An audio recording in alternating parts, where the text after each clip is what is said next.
Bonjour Michael, Bonjour Karima. je suis ravie de te recevoir aujourd'hui. Est-ce que tu peux te présenter et nous présenter ton parcours? Ouais, c'est une question périlleuse, mais je vais essayer de présenter mon parcours. Moi, je suis neuroscientifique de formation. Ouais, Donc, j'ai fait d'abord une licence de psychologie, puis un master en neurosciences orienté recherche, puis un doctorat en neurosciences, puis j'ai travaillé pendant un peu plus d'une dizaine d'années en France, au Canada, en Suisse, à l'international. d'accord. Et puis, je me suis reconverti et aujourd'hui, je suis coach professionnel et j'accompagne des profils multipotentiels, atypiques, HPI, TDAH, dans leur transition pro, quand ils ont entre 30 et 40 ans et qu'ils sont dans une phase un petit peu de existentielle, de perte de Hmm, sens dans leur travail, qu'ils se sont sentis contraints dans un milieu pendant un certain temps et qu'ils aspirent à retrouver de la liberté, de la créativité et à déployer toutes leurs ailes. Donc ça, c'est ce que je fais aujourd'hui, c'est la manière dont je peux me présenter. À d'accord. côté de ça, je suis papa, j'ai trois enfants, je fais de l'improvisation théâtrale, j'aime Ah, beaucoup la génial. créativité.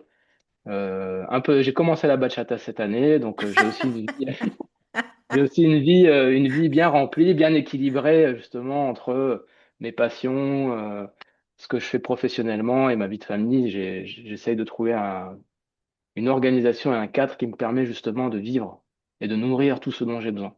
Hmm. Ah, tu vois, est-ce que tu peux, parce qu'il y a plein de choses que tu m'as dit très intéressantes, mais la première chose qui me vient, c'est est-ce que tu peux nous dire quelles sont les différences en fait pour qu'on s'y retrouve un peu entre HPI, multipotentiel, tu vois? Parce que pour tout le Ouais. monde n'est pas au fait sur cette question-là. Oui, bien sûr. Alors, le TDAH, c'est un trouble psychiatrique qui fait partie de la classification des troubles mentaux. D'accord. Euh, et donc, c'est un ensemble de troubles. C'est pas une maladie qu'on peut guérir. C'est un ensemble de troubles qui est d'origine principalement génétique, mais pas que. On estime D'accord. que c'est à peu près 80% euh, d'origine génétique. Et donc, c'est des troubles qu'on va essayer d'atténuer pour permettre à la personne de vivre de manière plus harmonieuse et plus heureuse dans son environnement. Alors quand c'est un enfant, dans son environnement familial, puis scolaire, mais quand c'est un adulte, c'est de lui permettre de mieux gérer ses troubles euh, pour qu'il puisse être plus heureux au final. Et ces troubles, c'est quoi les troubles majeurs du TDAH? Principalement, ce qu'on retrouve, c'est des troubles attentionnels, ou les troubles de D'accord. l'attention. Après, l'attention, c'est un sujet en soi, mais les troubles de l'attention, de l'impulsivité, difficulté à inhiber certains comportements, D'accord. et l'hyperactivité. Donc pareil, c'est beaucoup d'activités, mais on distingue différents types de TDAH. Tu peux avoir un TDAH avec effectivement l'hyperactivité locomotrice, donc le stéréotype même de l'enfant qui bouge dans tous les sens, etc. Mais c'est pas que ça, ça peut être à prédominance d'inattention. Donc ça veut dire que ça peut être un adulte qui n'est pas en train de bouger, qui est plutôt calme d'ailleurs, mais qui va avoir des Hmm, troubles de l'attention. d'accord. Donc ça va être plutôt être un handicap qui est plutôt invisible, qui ne sera pas forcément.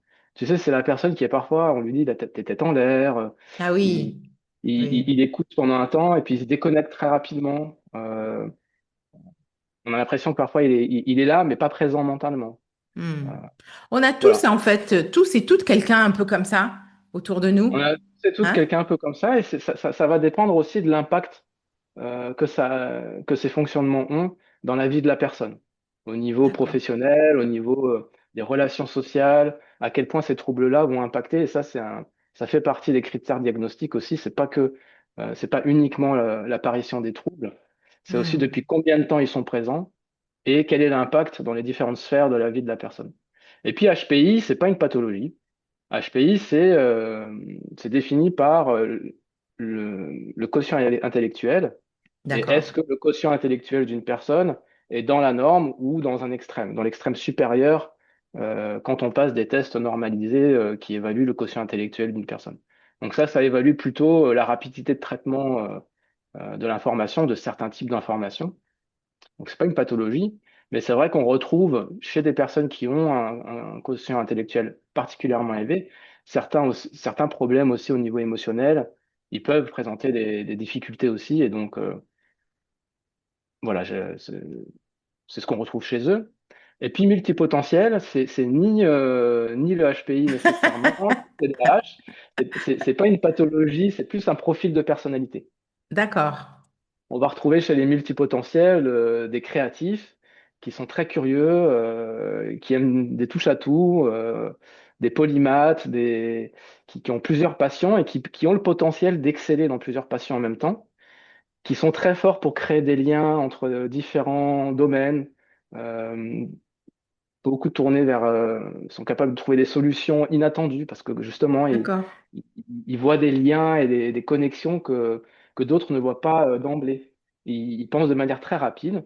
Et il y a aussi le contre-coup, c'est que, ils ont tendance à s'éparpiller aussi. Et moi, je le vois dans l'entrepreneuriat et je l'ai vu pour moi, hein. C'est que on peut vite partir dans tous les sens, vouloir une récompense et un retour sur investissement rapide, mais qui met du temps. Et du coup, on s'en lasse assez vite.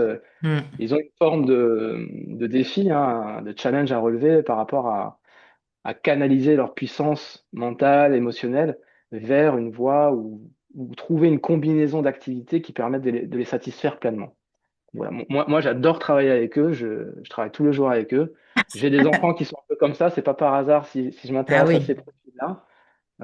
Mais du coup, ouais, voilà, je suis là pour les aider et pour leur permettre de traverser leurs souffrances et les périodes de vie où c'est plus difficile. Hmm. Mais c'est vrai que c'est très intéressant de comprendre un peu ces profils parce que tu vois, quand en t'écoutant là, les décrire, on se rend compte en fait qu'on en a autour de nous.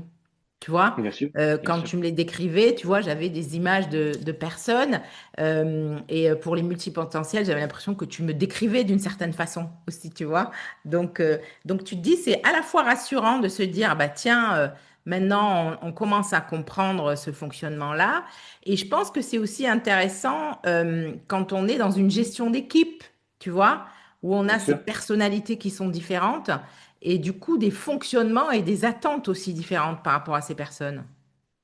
Bien sûr, c'est tout le challenge des managers, des recruteurs, des dirigeants, des entrepreneurs aussi. Quand tu veux collaborer, même si tu es solopreneur, à un moment donné, tu vas te confronter au fait que tout seul, tu vas pas y arriver. Donc, Hmm. choisir des partenaires qui ont des profils différents. Est-ce que tu choisis quelqu'un qui te ressemble, mais du coup, qui te complète peut-être pas au niveau de ce qu'il peut Hmm. t'apporter dans sa manière de fonctionner, émotionnellement, cognitivement, dans sa manière de faire. Donc, c'est tout le challenge de pouvoir créer une harmonie, si tu veux, de profils très différents. Hmm. Euh, voilà, c'est ce que Hmm. j'aurais apporté. Et c'est vrai que de savoir les reconnaître, de savoir reconnaître aussi les talents de chacun de ces Oui, profils, c'est ça, c'est quelqu'un ça. quelqu'un qui est capable de se spécialiser vraiment dans un domaine, d'exceller et de rester focus, on va dire, sur un domaine en particulier, je sais pas moi, le web marketing ou le graphisme, qui devient très très bon, un graphiste excellent dans ce domaine-là, c'est hyper enrichissant pour celui qui est plutôt, euh, si tu veux, bon à tout, mais spécialiste en peu de choses finalement, mais Hmm. qui a besoin de spécialistes pour organiser et C'est piloter ça. son entreprise. Hmm. Ça va être très complémentaire. Hmm. Quelqu'un qui est plutôt aussi au niveau émotionnel. Quelqu'un, tu vois, moi par exemple, je peux avoir une tendance à voir tout ce qui est positif, à être très encourageant, motivant, etc. Mais ça doit être contrebalancé avec le fait de quelqu'un qui voit aussi les problèmes venir, qui est capable de Hmm. détecter beaucoup plus facilement que moi tout ce qui ne va pas. Hmm. Parce que ça va me permettre de voir les angles morts, de mettre en place des solutions que moi, je n'aurais peut-être pas vues parce que j'ai tendance à dire que tout va bien, tout va bien, tout va bien, alors que c'est pas forcément vrai, tu vois. Donc Ouais. c'est vrai que c'est intéressant de développer cette compréhension de l'autre, Oui. cette compréhension des différents profils de fonctionnement, sachant qu'après, évidemment, quand on parle de multipotentiel HPI, TDAH, faut pas oublier que ce sont des étiquettes, ce sont des Oui. modèles Oui. qui permettent certes de s'orienter et qui sont très importants, notamment quand on rentre dans la sphère médicale, parce que ça permet aux professionnels, aux psychiatres, aux neuropsychologues, aux psychologues de diagnostiquer de la manière la plus précise possible et complète et de proposer des traitements adaptés. Mais Hmm. maintenant, la réalité de chacun d'entre nous, c'est qu'on n'est pas des étiquettes et des modèles qui rentreront Oui. parfaitement pile poil dans une description. Heureusement.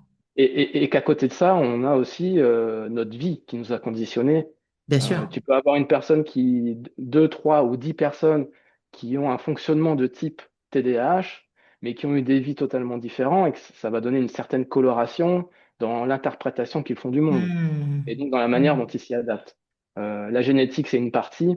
L'expérience de vie, la manière dont les parents, ceux qui ont pris soin des enfants, les expériences que l'enfant a compris aussi de ses interactions avec le monde, vont aussi participer à la manière dont la personne se représente la réalité et dont elle s'adapte. Et donc c'est aussi ça qui est intéressant au-delà des étiquettes, de prendre en considération aussi le vécu de chacun, Hmm. les Hmm. expériences traumatiques, en fonction de la problématique pour laquelle que la personne est en train de vivre.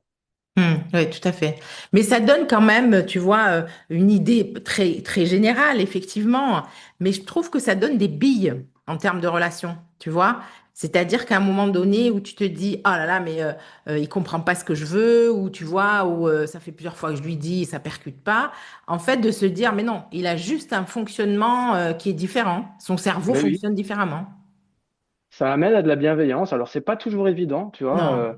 Non. Quand tu as quelqu'un qui est, voilà, qui est dans l'inattention, moi ça m'arrive hein, voilà, d'être inattentif. En fait, tu fais pas exprès. C'est-à-dire Hmm. que ton cerveau se déconnecte, mais pour les autres qui sont à côté, c'est compliqué. Bah Parce que oui. ça leur demande de répéter ce qu'ils viennent de dire encore et encore. C'est fatigant pour l'entourage. De même que Hmm. quelqu'un qui a une sensibilité assez importante, qu'on voit pas forcément la personne, quand elle est au travail ou à l'école, qu'elle porte son masque du timide ou du réservé, mais à la maison qui ressent et qui se permet de vivre tout ce qu'elle ressent à l'intérieur en termes de sensibilité, ben, c'est difficile aussi pour l'entourage de voir quelqu'un se mettre dans des émotions très fortes pour ce Oui, qui pourrait oui. paraître de l'extérieur comme pas grand-chose finalement. Mais de savoir, ça va peut-être pas empêcher les réactions automatiques, mais ça va permettre de prendre cet instant de recul après et de se dire, C'est ça. ah mince, je me souviens que cette personne-là, elle vit le monde de cette manière-là, et mon comportement vis-à-vis d'elle, peut-être qu'à ce moment-là, il était inapproprié. Moi Hmm. aussi, j'ai ressenti ça. Moi aussi, je reconnais ma façon de fonctionner, et je Hmm. reconnais que dans la manière dont on a interagi là tout de suite, on est rentré en conflit, alors qu'en fait, on peut très bien se retrouver si on se prend, si on considère nos différences, qu'on est tolérant envers ça et qu'on revient en disant, bon là, moi j'ai ressenti ça et toi, tel que je sais de ce que tu as ressenti, toi, comment tu l'as vécu? Hmm. Ok, mais tu sais, au fond, nous, on veut aller dans la même direction. On veut bien s'entendre en famille, on veut retrouver l'harmonie. Tu sais, comme un manager, nous, on veut tous que le projet réussisse. Donc Exactement. retrouvons-nous dans nos différences, remettons du lien, même si le conflit a éclaté, tant mieux. Quelque part, on le sait, on le Hmm. reconnaît, mais on Hmm. reconnaît aussi la différence de l'autre, sa différence, et comment avec ces différences-là, on avance ensemble. Hmm. C'est ça, c'est en fait ça donne à la fois des clés et je pense que c'est intéressant, même si c'est une vraie gymnastique, hein. Ah C'est-à-dire oui, c'est oui, oui. pas, tu vois, tu l'acquiers pas tout de suite, hein, c'est un Tu entraînement. peux, tu as des personnes qui vont être plus ou moins sensibles à cette capacité à reconnaître son propre fonctionnement, mais peut-être qu'ils ont du Oui. mal à reconnaître ceux des autres. Tu vas en Oui. avoir d'autres qui sont très forts pour reconnaître le fonctionnement des autres, mais qui sont dans le déni de Par leur rapport à propre eux. manière de fonctionnement. Et puis c'est un peu des deux. Et ça demande une montée en compétences. En Hmm. fait, c'est vrai que c'est pas des choses qu'on apprend à l'école. Non, On n'a pas un malheureusement. cours, on n'a pas des cours de profil de personnalité, on n'a pas des cours d'évolution des personnalités en fonction des âges aussi. On Hmm. n'a pas les outils de communication bienveillante. En tout cas, moi, je les ai pas eus. Je sais pas aujourd'hui, peut-être ça a changé. Mais Ah ouais, moi. j'ai pas appris la Hmm. communication non violente à l'école. Hmm. Euh, Hmm. j'ai plutôt appris des systèmes euh, qui, Tu as appris qui, l'inverse. qui m'ont appris un peu plus, sous une certaine forme, la violence, pas que, mais Hmm. donc oui, et ça demande une montée en compétences, hein, ça demande de se Hmm. former, ça demande d'apprendre Hmm. par les livres, par les podcasts, mais aussi par de la formation. Il y a des écoles de formation pour se former à ça. Hmm. Aujourd'hui, Hmm. on y a accès tous, hein, ça demande Hmm. un investissement. Ça Oui, demande un c'est investissement. ça, ouais. Mais en même temps, ça demande un investissement et un entraînement, mais en même temps, le bénéfice que tu en tires après, c'est vraiment des relations de meilleure qualité, clairement. Ah bah oui, ah bah oui. Quand tu apprends, moi il y a un modèle que j'aime beaucoup, notamment dans la gestion des conflits, comprendre les postures qu'on joue et qui nous Ouais, amènent au conflit, c'est le triangle de Karpman, tu en as peut-être déjà entendu ouais, parler, avec ouais. les postures du sauveur, persécuteur, victime. Les victimes. Bah, il y a un avant et un après, l'intégration de ce triangle, la manière dont on en sort positivement, il y a un avant et un après. Et évidemment, quand tu l'apprends la première fois, tu te découvres, ça te fait comme un eureka. Et après, c'est la manière dont tu l'utilises. Est-ce que tu vas le pratiquer? Est-ce que tu vas essayer de te repérer toi dans les différents rôles Hmm. et les autres? Hmm. Ou à la télé, quand tu regardes un film, essayer de repérer qui joue le sauveur, la victime et Ah, comment c'est pas ça tourne. mal ça. C'est une bonne Ben idée oui, ça. évidemment. On, Ouais, on peut, on peut profiter, même dans la nature, qui est la proie, qui est la victime, qui est le prédateur, qui est le sauveur. d'accord. Et comment ça peut tourner. Celui qui est le prédateur pour telle victime peut devenir la victime d'un Eh prédateur qui, oui, enfin, ça peut tourner. Et ouais. qu'on est chacun finalement, on passe dans tous ces rôles. Et quand on a compris que par exemple, et qu'on n'est plus dans le déni, mais qu'on reconnaît ces postures de victime par exemple, Mhm. dans la plainte, etc. Et que cette posture-là, inconsciemment, c'est pour appeler un sauveur qui va venir prendre soin de nos besoins à notre place, qu'on délègue la responsabilité à l'autre, mais que c'est Oui, une posture qui je vois bien. génère de la souffrance chez tous les protagonistes, on peut développer Hmm. la posture du créateur de ces solutions, reprendre la responsabilité, soit en exprimant explicitement ses besoins et en allant voir des professionnels, par exemple, formés pour aider, plutôt, Mhm. soit en étant acteur et en créant des solutions plutôt que d'être constamment orienté vers les problèmes, la plainte et l'expression indirecte d'un besoin qu'on prenne soin de Hmm. nous. Alors parfois c'est nécessaire, parfois on n'arrive plus à faire autrement. Hmm. Oui, tout à fait. Ça arrive aussi, bien sûr. Ça arrive aussi, et il y a besoin du coup de sauveurs. Si une maison brûle, il y a besoin que les pompiers arrivent et Oui. sauvent sans demander la permission. Hmm. Oui, heureusement. D'accord? Mais quand on n'est pas dans une situation d'urgence dramatique, où il y a besoin d'une intervention immédiate et où la victime doit faire ce qu'elle peut pour qu'on la sauve, tel un bébé qui n'a pas d'autre choix que de pleurer pour manifester Ouais. un besoin et qu'on prenne soin de lui. Mais dans un grand nombre de situations, notamment professionnelles et familiales, on- quand on a suffisamment encore de clarté et de capacité à gérer ses émotions, on peut prendre cette distance, se former à ces petits modèles à travers un atelier, un webinaire, une formation dans une école de formation, bon, pour apprendre ça, le pratiquer et comme je te disais, le pratiquer, c'est très simple. C'est qu'une fois que tu as acquis ce modèle très simple, c'est de le repérer dans les films, dans les interactions de tous les jours, au travail, etc. Et d'apprendre à switcher. De la victime au créateur, du Hmm. persécuteur au challenger qui amène vers l'amélioration continue plutôt que vers tu es comme ceci, tu es comme cela, tu es ceci, cela. Non, de te poser des questions. Comment tu pourrais t'améliorer Hmm. toi-même déjà, de reconnaître toi-même que ce que tu es en train de reprocher à l'autre, tu le fais peut-être aussi à d'autres moments. Hmm. Il y a de fortes chances. Et puis, qu'est-ce qu'on fait pour s'améliorer? Ouais. Ensemble, soit déjà, et puis ensemble.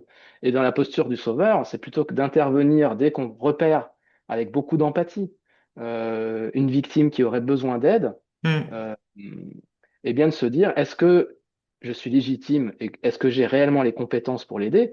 Et est-ce que la demande m'a été faite explicitement? Est-ce que je suis pas C'est en train ça. de deviner qu'il y a un Ça. problème, et si ça se trouve un problème qui n'existe pas, mais qui n'est que dans ma tête, parce que moi, j'ai besoin d'une victime à sauver, parce qu'elle va m'apporter la reconnaissance. Hmm. Le sauveur a besoin. Le Ouais. sauveur a besoin de reconnaissance, inconsciemment. Donc il Ouais. va sauver par automatisme en espérant la reconnaissance, et si la reconnaissance ne vient pas, qu'il n'a pas la gratitude qu'il souhaitait de manière inconsciente, je dis pas qu'il en a, Oui, eh bien bien, il sûr, risque bien de se sûr. transformer en persécuteur. Et c'est typiquement la personne qui va dire à l'autre, mais après tout ce que j'ai fait pour toi, tu n'es même pas Ah capable de te rendre oui. compte de ce dont moi j'ai besoin. Oui, je vois très, très bien. Donc Oui. oui, reconnaître ces différents types de fonctionnement, que ce soit ce dont on a parlé, TDAH, HPI, mais d'autres sur la forme du handicap, mais même dans nos profils de fonctionnement et notre manière de voir, de reconnaître que notre vision du monde nous est très personnelle et qu'il y a autant de visions du monde et de représentations de la réalité que d'individus sur Terre. Et de développer, ça permet, de développer de la tolérance, une meilleure communication, une meilleure gestion des conflits et de ses propres Hmm. émotions, stress, de comprendre Hmm. comment son stress est généré, comment le réguler, d'arrêter de mettre la responsabilité de ses propres difficultés, parfois de manière automatique sur les autres, mais Sur de les reprendre autres, le oui. contrôle Hmm. du Hmm. pouvoir sur sa vie, du pouvoir sur sa communication, du pouvoir sur soi. Et à la fin, de vivre de plus en plus équilibrés. Ça ne veut pas dire que tu vis plus de problèmes, c'est pas Non, ça. bah non, c'est pas ça Simplement, le. dans ta manière de les vivre, de les gérer, ça change du tout au tout. Bien sûr, bien sûr. Et c'est vrai que on vit, quand je t'entends parler, tu vois, on se dit, on est tous passés par ces moments-là, où on a autour de nous ces gens-là, et en même temps, on se dit, comment, quand j'ai par exemple des gens qui n'ont pas encore travaillé sur eux, comment ils peuvent, tu vois, avoir quelques clés pour se dire, ah, ça, je le repère chez moi, du coup, je peux peut-être le repérer chez l'autre, tu vois? C'est ça aussi. Qu'est-ce qu'on peut leur en dire en termes de fonctionnement de cerveau de façon assez simple, peut-être pour leur donner envie de travailler sur eux aussi. C'est alors ce qu'il ne faudrait pas faire, mais après j'ai pas la science infuse, donc c'est ce que je te révèle là de ce que moi j'en ai compris aujourd'hui. Bien sûr. Euh, Déjà la chose à ne pas faire, c'est de te dire tu devrais faire comme ceci, tu devrais penser cela, tu devrais, parce que ça c'est vécu de l'autre côté comme de la persécution, même si l'intention est bonne, de la Hmm. personne qui donne le tu devrais. Mais ça peut être vécu comme de la persécution de la part de celui qui entend. Ensuite, il va pas forcément l'entendre de la bonne façon par Hmm. rapport à la personne qui essayait de transmettre des bonnes intentions, des conseils. Donc, ça, je suis pas sûr que ça fonctionne beaucoup. Mais ce qui D'accord. fonctionne bien, c'est si tu repères quelqu'un qui est bloqué dans un système de croyance ou dans une manière de se comporter de manière automatique et qui ne se rend pas compte, et toi tu le vois très bien, ben, c'est de questionner. C'est peut-être de semer une graine du doute Hmm. par le questionnement, par la maïotique. C'est ce qu'on, en programmation neurolinguistique, on utilise un ensemble de systèmes de questions qui permettent de recadrer des croyances, de poser des questions. Hmm. Quand une personne, par exemple, dans sa manière de formuler, te parle d'une généralisation. Les hommes, c'est tous des cons. Euh, Est-ce que tu n'en connaîtrais pas un Au qui ne moins, l'est pas? Au moins. au moins un. Alors, c'est pas grand-chose, mais Ouais. si déjà, elle dit, ah oui, il y a quand même lui. Ah ben, on sort déjà un petit peu Ouais. d'une fixation sur une généralisation qui te donne une règle d'interprétation du monde, qui va Hmm. après conditionner tes comportements vis-à-vis des hommes, vis-à-vis des émotions que tu ressens vis-à-vis d'eux. Dans ce qu'on entend de ce que nous dit l'autre, quand on est formé, on apprend à repérer est-ce que la personne elle a une croyance générale sur le monde et que Et c'est oui. ça qui peut-être la bloque. Mais pour répondre à ta question, bah, c'est de questionner de manière subtile et j'allais dire intelligente, mais c'est plutôt de manière adaptée, Diplomatique peut-être ou adapté ou je sais pas bah, comment dire. bienveillante Voilà, c'est le mot, je crois. Hmm. et adaptée en fonction de ce que la personne nous dit et de l'objectif que tu souhaites atteindre. Hmm. Hmm. Si l'objectif pour un manager, c'est la cohésion d'équipe parce qu'ensemble, on fonctionne mieux pour atteindre l'objectif, on a mieux fait d'avoir une approche par le questionnement en reconnaissant la croyance de l'autre, pour ne pas le brusquer, c'est de le reconnaître, ce D'accord. qu'il pense, et de poser une question qui l'amène à percevoir, ne serait-ce qu'un bref instant, le monde d'une manière un tout petit peu différente. Et ça va peut-être être la graine qui est semée, qui Hmm. va orienter son attention de manière un petit peu différente sur ce qui Hmm. l'entoure. Hmm. On le sait bien en neurosciences, c'est que la manière, le monde qui arrive à notre conscience, ce qu'on voit, ce qu'on perçoit, ce n'est pas la réalité dans sa vérité absolue. Hmm. C'est qu'une partie. Et que cette partie-là, que nous percevons de manière consciente, elle est le fruit d'une sélection d'informations. C'est nos Hmm. filtres, c'est notre cerveau, nos apprentissages, la génétique aussi, la manière dont on est constitué biologiquement, physiquement. Nos apprentissages, je viens de le dire, familiaux, sociétaux, qui va réduire le nombre d'informations qui arrivent dans le champ de notre conscience. Et ces conditionnements-là orientent notre attention sur certaines choses, certaines personnes, certaines informations qui viennent confirmer la manière dont on se représente Et le monde. oui. Donc, remettre du questionnement, remettre un peu de doute, changer de perspective, recadrer notre vision du monde pour l'enrichir, l'élargir et amener ce questionnement par le questionnement, ses collaborateurs, ses patients, ses enfants à le faire, c'est vraiment dans la communication des méthodes hyper Hmm. efficaces. C'est Hmm. hyper efficace. Oui, ça, c'est comme si tu essayais en fait tu as conscience que toi, tu as une vision du monde, que celui qui est en face de toi a une vision du monde qui lui appartient aussi, mais que c'est juste en ouvrant un petit champ de peut-être ça peut être différent. C'est comme si tu lui disais ça en fait. Peut-être il y a une autre façon de voir. Peut-être il y a, tu vois, c'est C'est cette ça. fenêtre-là que tu ouvres en fait. Tu ouvres cette opportunité-là. Et Ouais, vraiment, alors, en programmation neurolinguistique, on peut le lire dans les premiers livres de Richard Bandler et John Grinder, qui sont les fondateurs de la PNL, ouais. et qui ont modélisé des thérapeutes de génie dans les années 70, que l'enrichissement du modèle du monde d'une personne, c'est vraiment ce qui lui permet de trouver des nouvelles solutions. Parce que Hmm. une personne qui ne trouve pas de solution, qui est enfermée et coincée, c'est que sa vision du monde n'est pas sclérosée, on va dire. Mais en tout cas, tu regardes uniquement à gauche et tu essayes de trouver des solutions, mais qui sont à droite, en fait. Et tu ne les vois pas Eh parce que tu es oui, habitué et conditionné à regarder ces choses que de cette manière-là. Et en thérapie, en coaching, en accompagnement ou en management, euh, pareil aussi, ouais. de permettre l'ouverture du champ de vision par le questionnement, pas par imposer à l'autre, mais par le questionnement, la reconnaissance que déjà, il n'a pas forcément tort dans sa vision du monde de voir les choses de cette manière-là. Hmm. Mais qui La peut raison ouvrir, mais qui peut peut ouvrir un peu. ouvrir, peut ouvrir par l'apprentissage, par le questionnement, par la montée Hmm. en compétences. En reconnaissant sa différence et qu'elle n'est pas plus juste que la mienne, parce que si je voyais les choses de la même façon, je vivrais et j'aurais les mêmes émotions et j'aurais les mêmes comportements que lui. Ouais, Hmm. Hmm.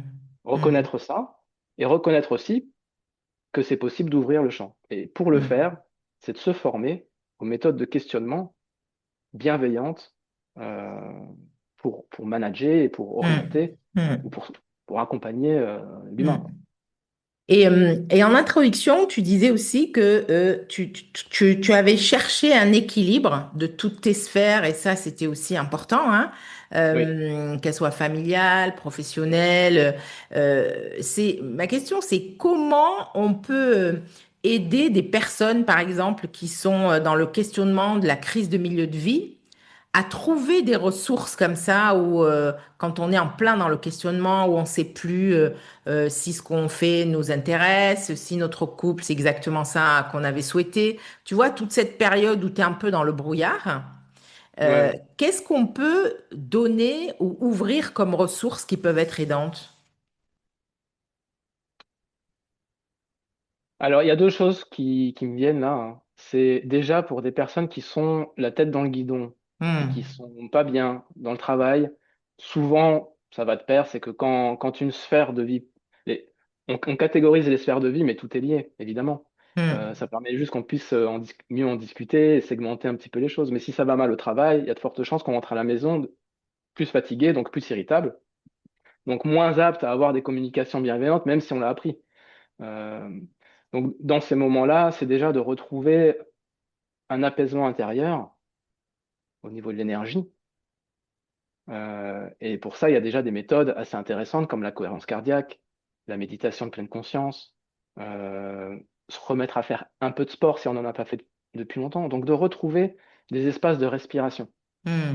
de retrouver son souffle, de calmer. On a deux systèmes, si tu veux, au niveau du système nerveux périphérique. Central, c'est ce qu'on a dans la boîte crânienne. Système nerveux périphérique, c'est ce qu'on a ailleurs, les nerfs, hein, les ganglions, les machins. Et on a le système parasympathique et sympathique. Sympathique, c'est celui qui t'active. Si tu as besoin de faire du sport, parasympathique, c'est le frein. Et souvent, quand on est dans D'accord. la tête dans le guidon, en surcharge, en fatigue, en stress chronique, etc., le sympathique est peut-être trop activé depuis trop longtemps et a besoin de Ouais. mettre de frein et des techniques de respiration vraiment, quand on peut, trouver des vidéos sur YouTube ou n'importe quoi, euh, pour vraiment prendre 5 minutes par jour au moins. Si on... Et il y a mieux, hein, mais déjà 5 minutes par jour, C'est un début. c'est un début pour se poser, respirer d'une certaine manière avec une certaine technique, apprendre à le faire. Au début, c'est pas forcément confortable, mais d'apprendre à le faire. Déjà calmer. D'accord. Ensuite, pour le moment existentiel, eh ben, c'est d'identifier, c'est un peu comme faire le bilan. C'est d'identifier qu'est-ce qui est important pour moi aujourd'hui vraiment. Ok, j'ai performé dans mon métier pendant 10, 15 ans, j'ai suivi une voie après mon lycée, j'ai fait ça, j'ai fait ceci, j'ai eu mes expériences de vie, amoureuses, ok. Mais aujourd'hui, je sens que ça va plus là. J'ai Hmm. perdu l'équilibre, etc. Donc il y a besoin d'un temps où on se pose, après avoir retrouvé l'apaisement, un temps où on se pose et on se pose les bonnes questions, c'est de savoir qu'est-ce qui est vraiment important et de faire un inventaire. Hmm.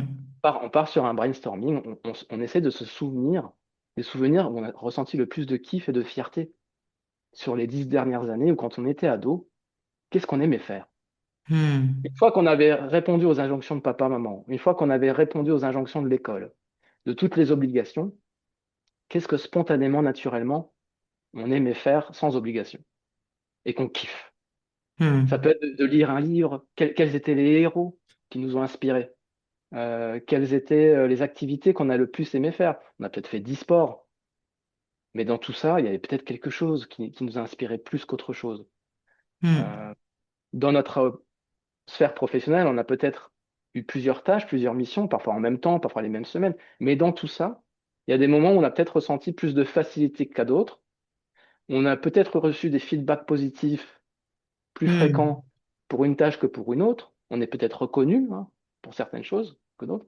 Et c'est de faire un inventaire sur tout ce qui nous fait kiffer, tout ce, tout ce pourquoi on aime passer du temps et qu'on le ferait même gratuitement, bénévolement tellement c'est facile pour nous. Parfois, c'est pas facile de l'identifier parce que parfois, c'est tellement Non, facile et évident qu'on exactement. n'arrive pas à identifier nos zones de génie, d'excellence. Hmm. Euh, mais Hmm. pour ce qui nous ressource et ce dont on a besoin, c'est vraiment de suivre son cœur. On a tendance à être dans le mental, à rationaliser, etc., trouver, machin. Non, c'est de redescendre une fois qu'on s'est posé, de se dire, voilà, dans ce que j'ai vécu, dans les expériences, qu'est-ce que j'ai le plus aimé Hmm. Hmm. et pourquoi j'ai été le plus reconnu. Hmm. On fait cet inventaire et ensuite il va y avoir un travail de sélection. Parce qu'on peut avoir plein de valeurs, plein de besoins, plein de machins. Et Mais il peut aujourd'hui, juste, je coupe, ce travail d'inventaire, il peut prendre du temps. C'est ça aussi qu'il faut préciser. Parce que dans une société où tout va vite, c'est pas en 2 jours qu'il y a en un claquement de doigts qu'on peut le trouver aussi. oui et non. D'accord? Oui. Il y a la version tranquille, je le tends et j'essaye par moi-même. OK? Donc ça va passer par l'introspection, je le fais moi-même. Mais c'est très compliqué parce que dans la vie de tous les jours, même si tu te dis OK, je prends ce temps-là, déjà il faut l'avoir. Si t'es papa, Hmm. maman, t'as un boulot en même temps, c'est compliqué hein, d'être partout en même temps. Ensuite, si tu es fatigué, on va dire ton énergie maximale, tu la donnes à ton travail. Donc les moments où tu te reposes, ben, tu es censé te reposer, mais donc tu n'as plus forcément l'énergie pour le faire toi-même. Donc tu peux, mais ça peut prendre toute une vie. Hein, ou ça va prendre du temps. Non, mais ça va prendre du temps. Tu peux faire comme ce que moi j'ai fait à un moment donné aussi, c'est de te lancer dans des formations, suivre ton impulsion du moment, te lancer dans une formation ou une autre, la commencer, finalement pas la terminer parce que tu es pris par autre chose ou parce que ça te saoule au bout d'un moment et que c'était pas vraiment ça qui t'intéressait. Donc Hmm. tu peux te perdre par essai-erreur. Euh, ce qui se passe, c'est qu'il y a du temps qui passe et tu restes coincé quand même enfermé dans C'est ta ça. situation, qui ne s'améliore pas mais qui se détériore. Et deux, bah, toutes ces formations, elles ne sont pas toujours gratuites. Donc Non. tu vas aussi dépenser. Donc tu as cette méthode essai-erreur, mais qui n'est pas la voie rapide qui est plus Hmm. coûteuse au final. Elle paraît moins Hmm. coûteuse au départ, et souvent, c'est des personnes qui vont faire ça, qui ont eu une tendance à réussir par eux-mêmes. Je dois m'en sortir par moi-même. Et donc, qui vont essayer de Hmm. trouver à travers les formations, essayer de se débrouiller par eux-mêmes, parce qu'ils vont avoir du mal à se confier parfois. Ils n'ont pas eu cette habitude-là de demander de l'aide. Donc, pour eux, vraiment, ce qui va les sauver, c'est le jour. Souvent, ça arrive malheureusement quand on touche le fond. Hmm. Mais s'ils arrivent à remonter, c'est de dire maintenant, je n'arrive plus à m'en sortir tout seul. Je n'y arrive pas, je le reconnais, et je vais aller en parler à un pro. J'ai besoin d'aide, quoi. J'ai Le besoin d'aide. reconnaître. Ouais. Les amis, ça va pas suffire. La famille ne pourra pas m'aider. C'est pas eux qui sont formés pour le faire. Je vais prendre, je vais aller voir quelqu'un qui est formé à ça et qui saura rapidement, pour le coup, beaucoup plus Hmm. rapidement et efficacement que Bien si je sûr. reste tout seul à m'enfoncer, à justement retrouver l'apaisement, me Hmm. connecter à ce qui me fait le plus vibrer dans ma vie, faire Hmm. la sélection de ce qui est important pour moi aujourd'hui, ce qui est le plus important pour moi, et à partir de là, de designer une vie Hmm. où je me sens équilibré, en harmonie, et où mes besoins les plus importants aujourd'hui sont satisfaits, sont nourris. Hmm. Et on peut les nourrir par le travail, c'est une des manières de le nourrir, c'est un moyen. Bien sûr. Mais on peut nourrir ses besoins de manière variée, à la fois dans ses activités de loisirs, avec sa famille, avec ses relations, avec du bénévolat et avec le travail. Mais avant de trouver des solutions comme ça, c'est d'abord de prendre ce moment d'introspection. Et quand il est accompagné par un pro, et c'est ce que je propose, Eh euh, oui, eh oui. eh ben, en deux, trois séances, il y a déjà un tournant qui se fait. Oui, ça aide et surtout dans cette partie de vraiment, moi je trouve, de milieu de vie où tu as déjà vécu des choses précédemment, où en fait c'est le moment comme tu le dis, de faire du tri et d'imaginer la suite en fait. Et le regard extérieur, il est essentiel là-dessus. Il est essentiel et comme tu le dis à juste titre, il te fait gagner beaucoup de temps. Ça aussi, c'est important. Il fait gagner beaucoup de temps et c'est un regard.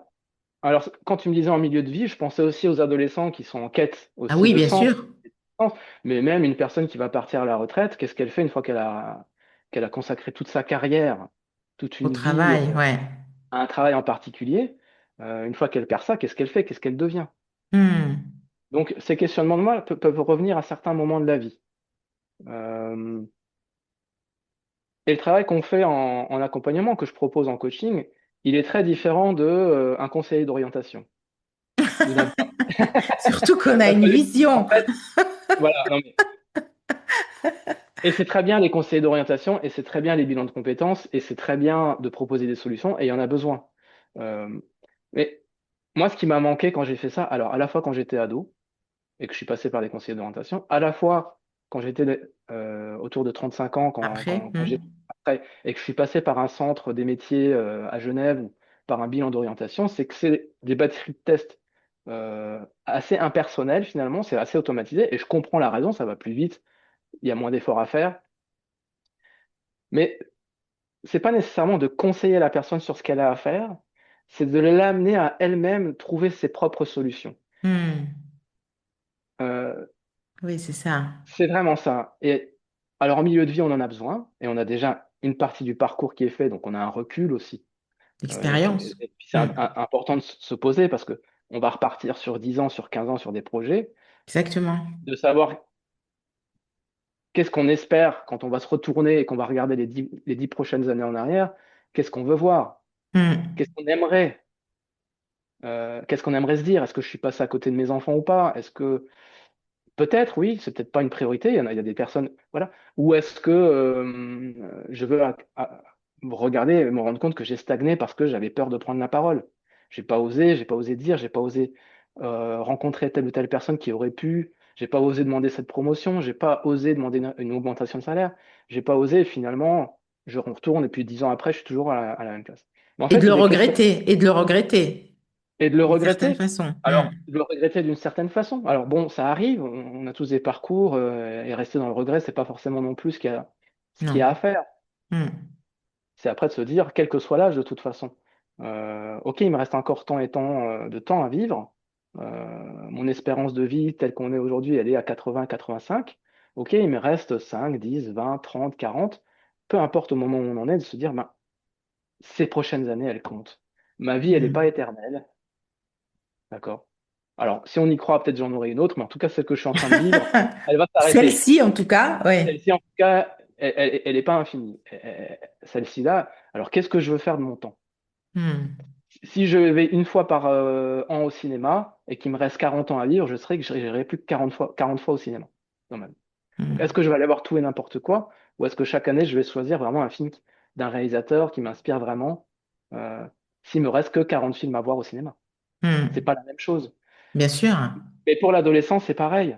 Les adolescents sont dans un moment où ils essaient de se séparer des modèles parentaux, d'aller Oui. vers d'autres modèles pour se construire une identité, une singularité. Donc c'est un moment qui est aussi empreint de beaucoup de souffrance, de beaucoup de questionnements.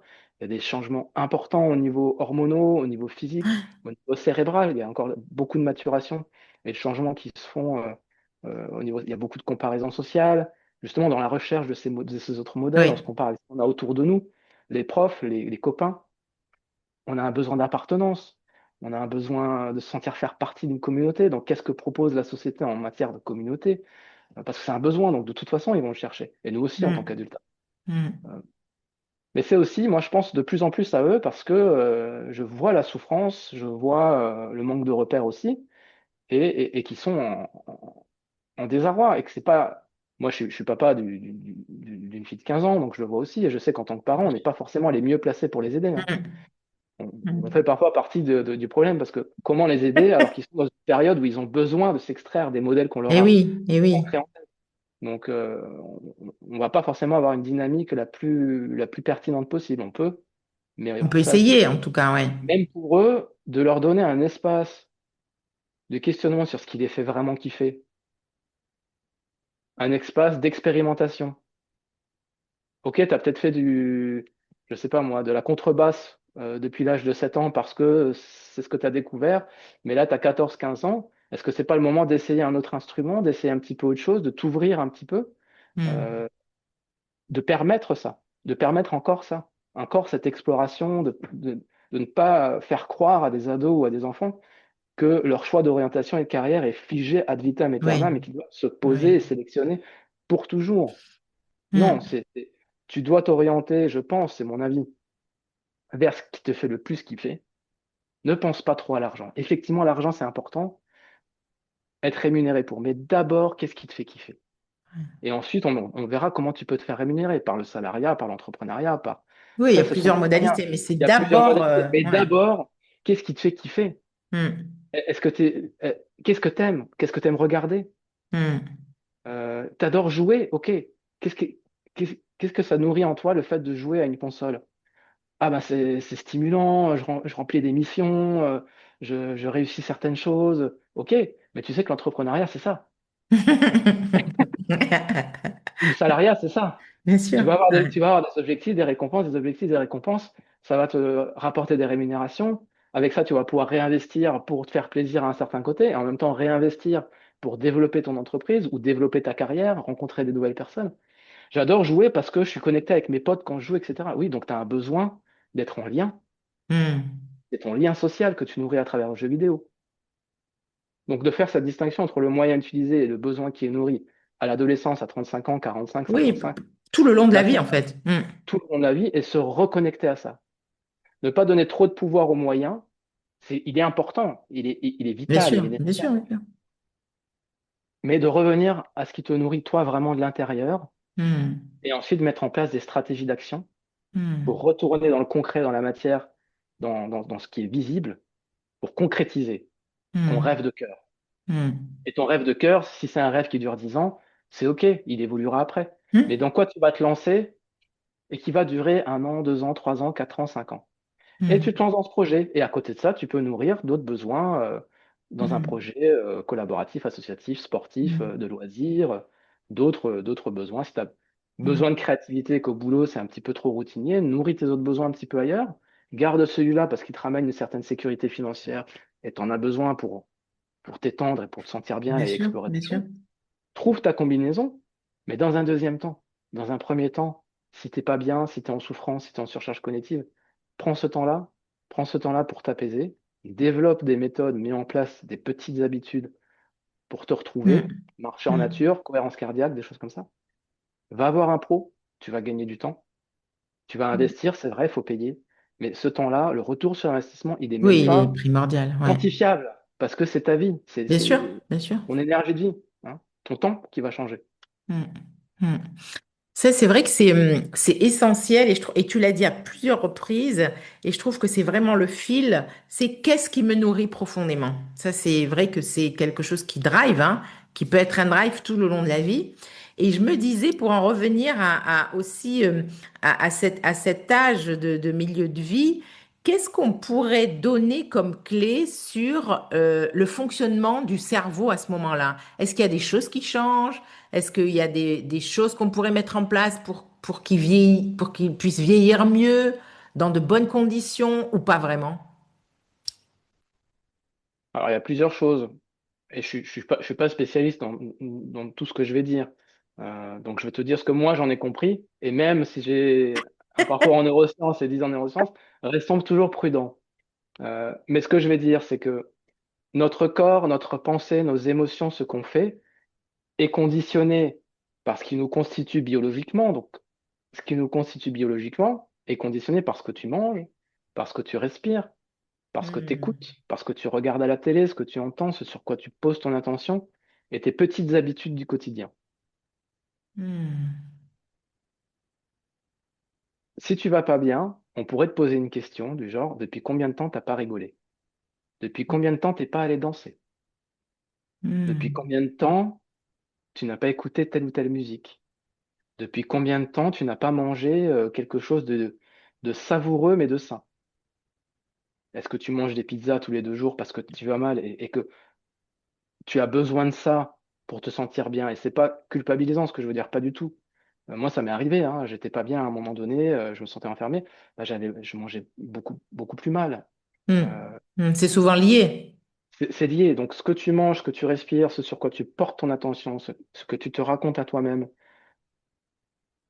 conditionne ce que tu penses, ce que tu ressens, ce que tu fais. Hmm. Donc, commencer à switcher ça, aller vers des. Aussi, il y a des informations, mais trouver les bons professionnels. Euh, Aujourd'hui, on peut trouver des psychiatres qui sont formés à la naturopathie. On peut Hmm. trouver évidemment plein de coachs, mais regardez leur parcours, ce qu'ils racontent. Est-ce qu'ils sont devenus coachs du jour au lendemain? Est-ce qu'ils se sont formés? Un minimum. Ça ne garantit pas qu'ils vont être bons, mais ça Oui, donne mais c'est quand même la quelques base. pistes de confiance. C'est quand même la base. Exactement. Hmm. Est-ce qu'ils sont cohérents et congruents, authentiques entre ce qu'ils disent et ce qu'ils font? Euh, de s'informer un petit peu. Mais on peut trouver plein de professionnels qui peuvent orienter sur une meilleure alimentation, adaptée à son profil personnel, hein. On sait qu'on n'a pas tous le même microbiote, que le Non, microbiote intestinal et ce qui se passe dans nos intestins est directement lié à ce qui se passe dans notre cerveau et inversement. C'est-à-dire on est en train de sortir, ou en tout cas de revenir dans l'humanité, sortir de la vision où tous les organes tout est compartimentalisé et c'est pas mal parce que ça dévote quand même des spécialités qui sont nécessaires. Si on veut faire une chirurgie du cœur, vaut mieux qu'on soit spécialiste oui, du cœur. ça aide. Ça aide. On a besoin à la fois de spécialistes, mais aussi d'une vision holistique. Et c'est un petit Bien peu sûr. des deux. C'est d'avoir des pros qui ont une vision holistique et qui vont comprendre que bien nourrir son estomac, prendre soin de son estomac, de ses intestins, de son système digestif, c'est prendre soin de tout le reste du corps. Et inversement, des Hmm. pros du cerveau, mais qui ont bien la conscience que ce qu'on va travailler avec l'esprit de la personne, ses conditionnements, reconditionnés en thérapie cognitive et comportementale ou d'autres approches plus spirituelles qui vont faire la même chose mais avec des moyens différents Bien finalement, sûr. Hmm. euh, vont impacter le reste du corps.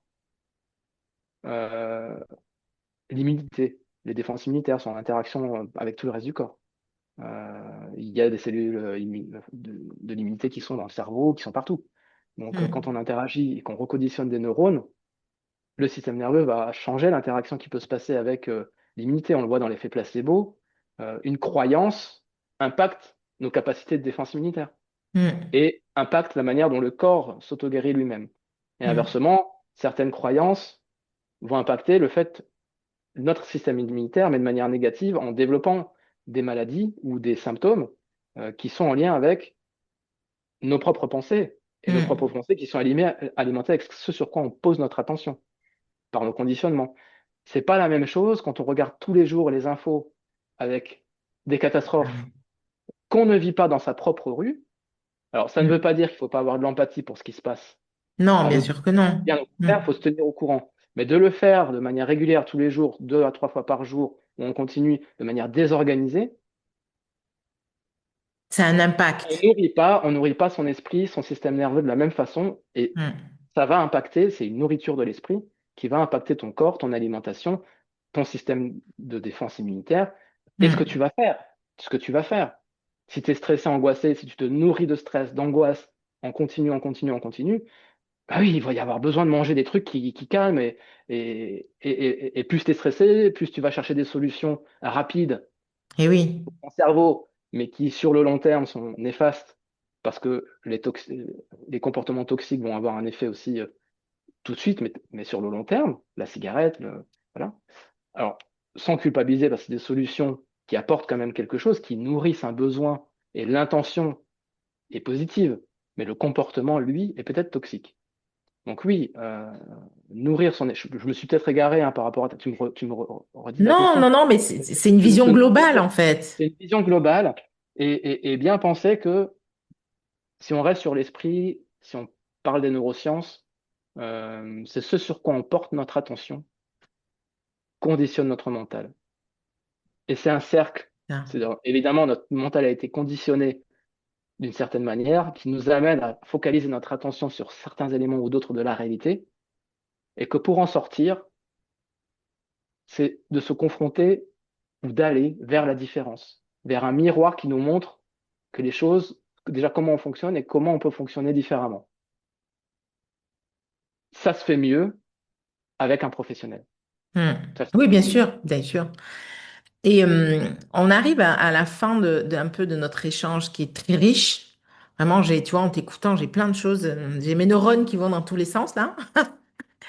Et je me disais, est-ce que il y a des questions ou une question que tu aurais aimé que je te pose et que je t'ai pas posée?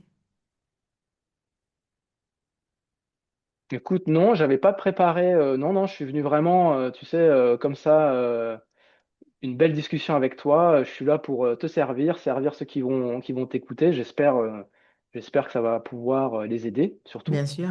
Hmm. Donc non, il n'y a pas de questions ou de sujets là, a priori, auxquels on serait passé à côté. Et puis, si jamais ça vient, ça fera l'occasion d'un deuxième podcast. Exactement, ça serait avec grand plaisir d'ailleurs. Où est-ce qu'on peut te retrouver, Michael, pour aller un peu plus loin ou si on a envie que tu nous accompagnes sur notre chemin? Alors, pour l'instant, ma vitrine, c'est LinkedIn. D'accord, Donc, c'est vrai que c'est surtout des professionnels en quête d'emploi, des managers, des RH, des directeurs, des salariés aussi, beaucoup de salariés. Donc, ma vitrine, c'est sur LinkedIn, Michael Loureiro. Vous me trouverez, hein, un neuroscientifique. je Vous me mettrai le trouverez. lien sous la Ouais, vidéo. Michael Loureiro. Et puis, n'hésitez pas, bah, si vous allez sur ma page, soit à prendre rendez-vous. Hein, j'offre un premier rendez-vous pour faire le point, un petit bilan de ce qui se passe, comprendre, comprendre les souffrances qui sont vécues, des difficultés, et qu'on voit ensemble ben, quelle est la meilleure manière de procéder. Soit peut-être c'est d'aller vers un autre professionnel. C'est fréquent que je réoriente parce que, compte tenu de la situation, il y a peut-être besoin d'autre chose que de mon Mhm, accompagnement. Ou alors, si ça match et que je peux proposer quelque chose, eh bien, ce sera le moment d'aller plus loin et de travailler ensemble. mhm. Merci beaucoup, Michael. Mais merci à toi, Karima. À Merci bientôt. beaucoup. C'était super, super intéressant. À très bientôt.